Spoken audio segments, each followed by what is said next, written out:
Cosmetic and appearance changes happen regularly throughout the design process.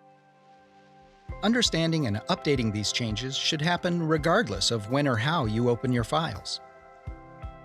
SOLIDWORKS 2022 now automatically resolves lightweight components that have had graphical or appearance changes, regardless if any features have changed since the components were last saved. This ensures that your components will always appear correctly. SOLIDWORKS introduced a unique and simplified way to incorporate complex textures within your designs in a previous release. By leveraging unique appearances on faces, bodies, or components, textures can be created on those surfaces to generate complex geometry quickly.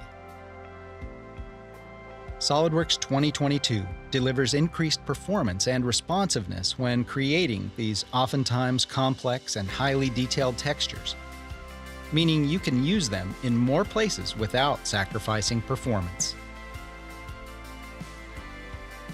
Another graphical change in SOLIDWORKS 2022 is the introduction of texture-based cosmetic threads.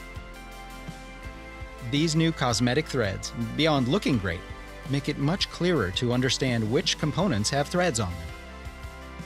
These threads will be used for any type of feature that includes cosmetic threads as well, from manually created threads to the new stud feature, and of course, the hole wizard. Finally, performance is always critical to saving you time. SOLIDWORKS 2022 has increased the frame rate when rotating parts and assemblies with silhouette edges by over 10%, saving you time with every single zoom, pan, and rotate.